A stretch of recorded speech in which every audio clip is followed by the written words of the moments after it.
Hello student, आज हम पढ़ेंगे द रेन ऑफ टेरर। इसका मतलब होता है आतंक का राज, या हम इसको आतंक राज भी कह सकते हैं। द पीरियड फ्रॉम 1793 से लेकर 1794 तक का जो समय था उसको हम रेन ऑफ टेरर के नाम से जानते हैं, या उसको रेन ऑफ टेरर कहा जाता है। रॉबर्सबेरी फॉलोड अ पॉलिसी। जो रॉबर्सबेरी थे इन्होंने सीवर कंट्रोल ऑफ पनिशमेंट, यानी कि कड़ाई से कंट्रोल करते थे या पनिशमेंट दिया करते थे। ऑल दोज हुम, ऐसे लोगों को जो कि जिन्हें कि वो एनिमी समझते थे ऑफ रिपब्लिक के एनिमी समझते थे। जैसे कि एक्स नोबल, इनमें इंक्लूड होते थे ex nobles, clergies, member of other political parties, even member of his own party, अपनी ही पार्टी के मेंबर्स जो कि उनके मेथड से एग्री नहीं थे, उनको वो एनिमीज़ में काउंट करते थे और उनको अरेस्ट कर उनको जेल में डाल दिया जाता था। And then tried by the revolutionary tribunal, और उसके बाद उसको क्रांतिकारी कोर्ट के अंदर पेश किया जाता था। ट्रिब्यूनल मीन्स कोर्ट जो है जहाँ पे उनका न्याय वगैरह होता था। अगर कोर्ट गिल्टी फाउंड करता था तो उनको गिलोटिन, एक डिवाइस होता है जिसके अंदर 2 पोल्स होते हैं एंड अ ब्लेड, और ब्लेड होता है जिसके अंदर with which a person beheaded, जिससे कि किसी भी व्यक्ति का सिर काट दिया जाता था, जिसको कि सज़ा सुनाई जाती थी। It was named after the doctor Guillotin, और इसको नाम दिया गया था डॉक्टर गिलोटिन का, जिसने कि इसको इन्वेंट किया था, उसके नाम के बेस पर इसको नाम दिया गया था। रॉबर्सबेरी की जो सरकार थी उसने ऐसे कानून पास किए थे जिसके अंदर ज़्यादा से ज़्यादा जो वेजेस थे और प्राइस थे वो बढ़ा दिए गए थे। मीट और ब्रेड को राशन कर दिया था, मतलब राशन शॉप में इनको मीट और ब्रेड को बेचा जाता था। पीजेंट्स को मजबूर किया जाता था कि वो जो है ट्रांसपोर्ट करके ग्रेन्स को सिटीज़ में लेकर आएँ और उसको फिक्स प्राइस पर गवर्नमेंट को बेच दें। The use of more expensive white floor, और उन्होंने जो सबसे महंगा जो वाइट फ्लोर यानी वाइट आटा था उस पर रोक लगा दी। सारे सिटीजन्स के लिए ये ज़रूरी था कि वो लोग पेन डिगेलाइट, ये इसको हम बोलते हैं इक्वलिटी ब्रेड, यानी कि सब लोगों को एक जैसी ब्रेड खानी चाहिए। अ लॉफ मेड होल व्हीट, यानी कि जो गेहूं होता है उससे ये लोग लॉफ बनाया करते थे या उससे ब्रेड बनती थी, उससे वो खाना होता था। Equality was also sought to be a practice through the form of speech, और जो इक्वलिटी थी वो प्रैक्टिस होती थी बोलने के तरीके से या किसी को एड्रेस करने के तरीके से। इंस्टेड ऑफ ट्रेडिशनल मॉन्स्योर, पहले मॉन्स्योर बोलते थे, सर लगाते थे पहले जेंट्स के आगे, उसको मॉन्स्योर कहा जाता है, और मैडम में कहा जाता है मैडम, ये यूज़ किया करते थे। All French man and womens were हैंडफोर्स, इनके लिए पहले ये नाम पहले आगे लगाए जाते थे, लेकिन बाद में इसको हटा करके और सभी लोगों के लिए जितने भी फ्रेंड्स मैन एंड वीमेन हैं इनको सिटियोन और सिटियोनी कहा जाने लगा, यानी कि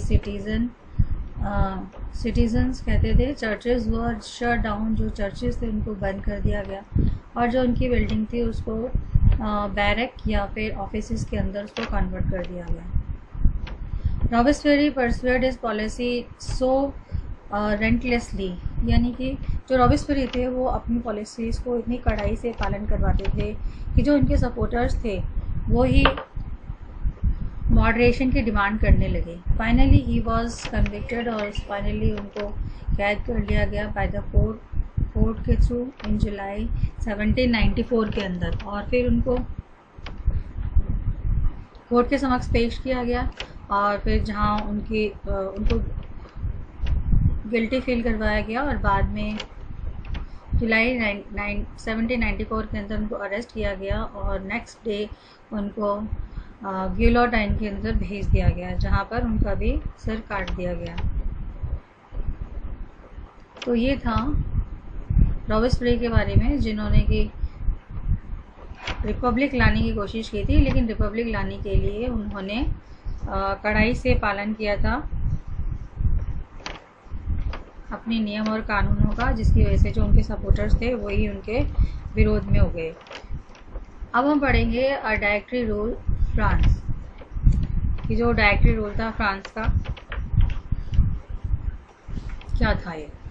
the fall of the Jacobian government, और जो जैकोबिन गवर्नमेंट के गिरने के बाद या ये सरकार के ख़त्म होने के बाद जो वेल्दी और मिडिल क्लास थे वो पावर में आए, यानी उनके पास, उनके हाथों में पावर आ गई। एक नया कॉन्स्टिट्यूशन इंट्रोड्यूस किया गया जिसके अंदर की जो जिनके पास प्रॉपर्टी नहीं होती थी ऐसे सेक्शन को भी वोट देने का अधिकार दिया जाने लगा।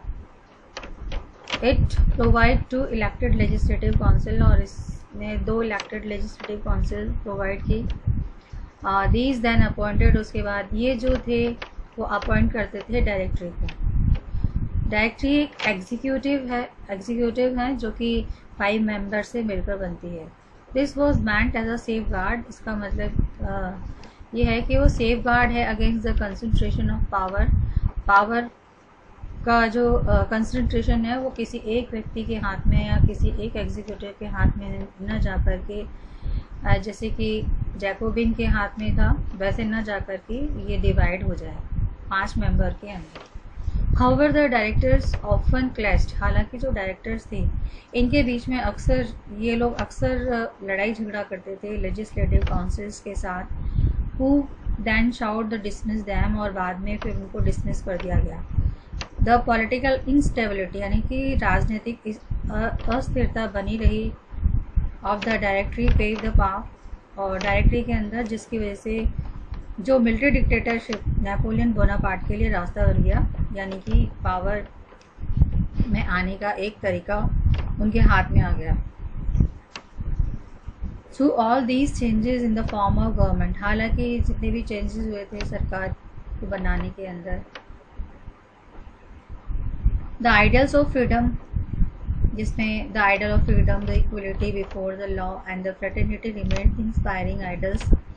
कानून के समक्ष सभी बराबर माने जाएं या भाईचारा को बढ़ावा दिया जाए, ऐसे आइडल्स को प्रमोट किया जाए। दैट मोटिवेटेड पॉलिटिकल मूवमेंट, जो कि मोटिवेट करते हैं पॉलिटिकल मूवमेंट को in France and the rest of the Europe during the following century.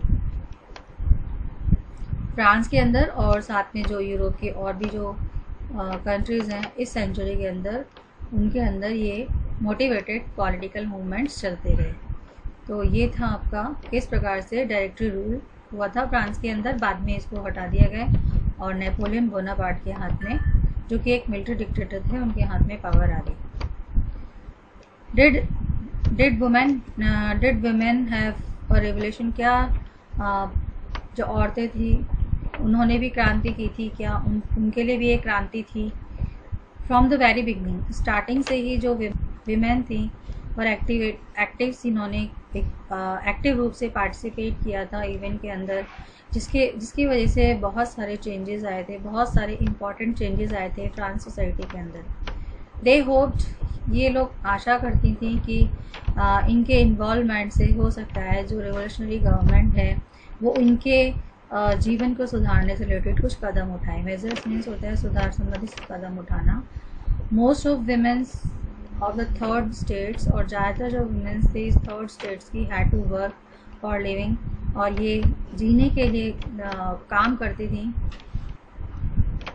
या तो ये जैसे लॉन्ड्रीज वगैरह के अंदर काम करती थी, या प्रेस व्रेस करने का काम करती थी, या फ्लावर्स को बेचने का काम करती थी, फ्रूट्स एंड वेजिटेबल्स को बेचने जाती थी मार्केट के अंदर। All were employed as domestic servant, या किसी के घर में जो कि प्रॉस्परस पीपल हैं उनके घर में जाके एज अ डोमेस्टिक यानी घरेलू नौकर के रूप में काम करती हैं। Most womens did not have access, और ज़्यादातर जो औरतें थी उनके पास एजुकेशन के कोई साधन नहीं थे और न ही उनको जॉब ट्रेनिंग मिलती थी। केवल ओनली डॉटर ऑफ नॉबल्स, केवल जो बेटियां थी नॉबल्स की और वेल्दियर मेंबर्स की, उनके पास ही अधिकार था कि वो पढ़ सकें कॉन्वेंट स्कूल के अंदर, और उसके बाद उनकी जो परिवार था उनकी शादी कर दिया करता था। वर्किंग वुमेन, और जो वर्किंग वुमेन थी हैड ऑल्सो केयर, वो अपनी फैमिली का भी ध्यान रखती थी, साथ में वो खाना, जैसे कि दैट इज़ जैसे कि खाना बनाना, पानी भरना, ब्रैड्स के लिए लंबी लंबी लाइंस में लगना, अपने बच्चों की देखभाल करना। तो वर्किंग वुमेन काम करने के साथ साथ ये सारे काम भी करती थी। उनके जो वेजेस थे, उनकी जो तनख्वाह थी, वो मैन की अपेक्षा कम हुआ करती थी।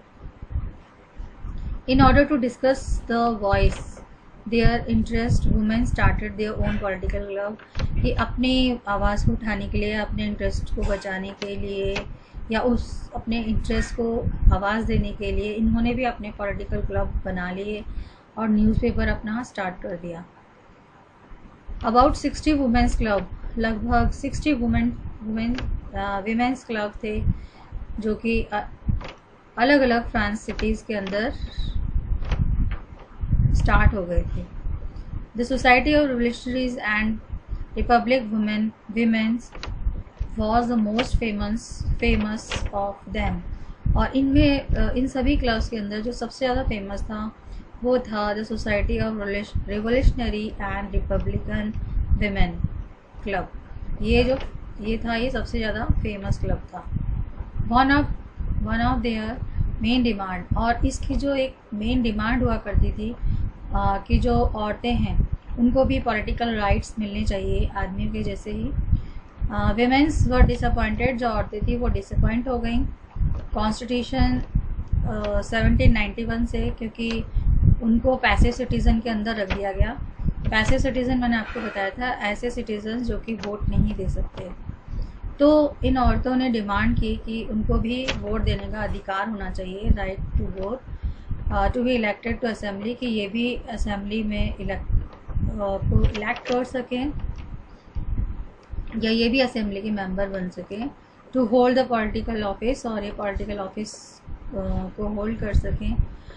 Only then they felt would their interest, और तभी उनको ये लगेगा या महसूस होगा कि जो उनका इंटरेस्ट है be represented in new government, जो न्यू गवर्नमेंट है उसको रिप्रेजेंट कर रही है।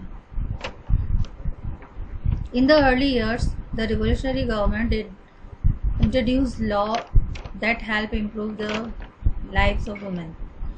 अर्ली ईयर्स की स्टार्टिंग के अंदर जो रिवोल्यूशनरी गवर्नमेंट थी, उन्होंने बहुत सारे ऐसे लॉ बनाए जिससे कि जो औरतों की ज़िंदगी है उसमें सुधार आ सके। टुगेदर विद क्रिएशन, जैसे कि इनके लिए स्टेट्स के अंदर स्कूल खोले गए। स्कूलिंग वाज मेड कंपलसरी, और लड़कियों के लिए स्कूलिंग कंपलसरी कर दी गई। और इनके जो फादर थे उनको फोर्स नहीं कर सकते थे लंबे समय के लिए, या ज़्यादा समय उनको फोर्स नहीं किया जाता था शादी करने के लिए बिना उनकी इच्छा से।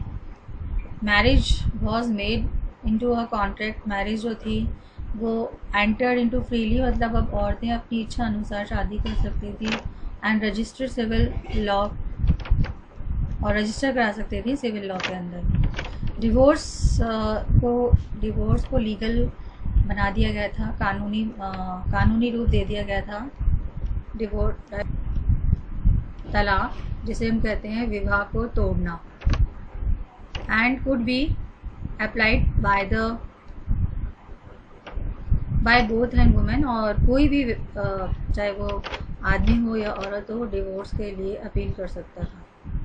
Women's could now train for job, और वुमेन्स को ट्रेन किया जाता था जॉब्स के लिए, तैयार किया जाता था जॉब्स के लिए। और कुड बिकम द आर्टिस्ट और रन स्मॉल बिजनेस, के जिससे कि वो आर्टिस्ट बन सके या एक छोटा मोटा बिजनेस को चला सके।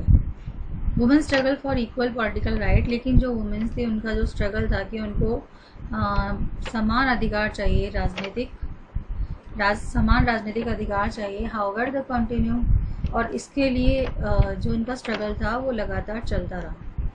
During the rain of terror के दौरान द न्यू गवर्नमेंट इशू, जो नई सरकार थी उन्होंने एक ऑर्डर इशू किया जिसके अंदर जो वुमेन्स क्लब थे उनको बंद करवा दिया गया, और उनकी जो पॉलिटिकल एक्टिविटीज़ थी उनको बैन कर दिया गया। बहुत सारी जो मुख्य जो वुमेन्स थी, जो लीडर्स थी, उनको अरेस्ट कर लिया गया, और बहुत सारी औरतों को तो एग्जीक्यूटेड भी कर दिया गया, उनको फांसी पे चढ़ा दिया गया। Women's movements for voting right, और जो औरतों का आंदोलन था राइट्स मत देने के अधिकार के लिए, और equal wages continue through the next 200 years, ये 200 साल तक आगे चलता रहा।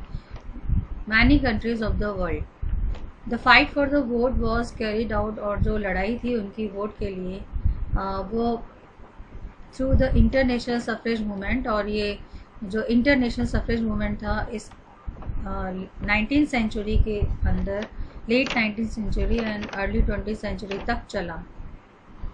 The example of the political activities of France women, और जो एग्जाम्पल्स हैं political activity of France women के during the revolutionary years was kept alive as inspiring memory, उनको ज़िंदा रखा गया उनकी मेमोरी को ज़िंदा रखने के लिए। इट वॉज फाइनली इन 1946, और फाइनली 1946 के अंदर जो फ्रांस की वुमेन थी उनको वोट देने का अधिकार मिल गया। उसने किस प्रकार से संघर्ष किया था अपने अधिकारों के लिए, कैसे उन्होंने वोट डालने का अधिकार या पॉलिटिकल राइट्स के लिए उन्होंने स्ट्रगल किया था, और बहुत सी औरतों को इसके लिए अपने जीवन का बलिदान भी करना पड़ा। इसमें दे रखा है कि the life of the revolutionary women Olympe de Gouges, ये इसका नाम है। Olympe de Gouges was one of the most important, ये एक सबसे इम्पॉर्टेंट पॉलिटिकल एक्टिव वुमेन रही हैं रिवोल्यूशनरी फ्रांस के अंदर, और इन्होंने कई बार प्रोटेस्ट किया है कॉन्स्टिट्यूशन के खिलाफ, declaration of right of mans, और जो डिक्लेरेशन ऑफ राइट है मैन के लिए, सिटीजन्स के लिए। They excluded womens from basic rights, और जिन्होंने कि उनको बेसिक राइट्स से ही उनको हटा के रखा था, औरतों को उनको बेसिक राइट्स ही नहीं मिलते थे। That each human being was entitled to, जो कि हर ह्यूमन बीइंग को मिलना चाहिए। सो इन 1791 के अंदर इन्होंने declaration of right of women and citizen, इस नाम की इन्होंने एक किताब लिखी, जिसके अंदर उन्होंने एड्रेस किया था क्वीन को, to the members of the national assembly, demanding that they act it in 1793। Georges criticise, इनकी आलोचना भी की थी जैकोबिन गवर्नमेंट ने, और forcefully close down the women club, और इनका ज़बरदस्ती इनका जो वुमेन क्लब था उसको बंद करवा दिया गया था। बाद में फिर इनको फांसी लगा दी गई। तो ये थी इसकी कहानी। ओलंपे डे जॉर्जेस जीवन का बलिदान दिया। नेक्स्ट वीडियो के अंदर हम पढ़ेंगे एबोलिशन ऑफ स्लेवरी, यानी दास प्रथा का अंत। Okay bye, have a nice day.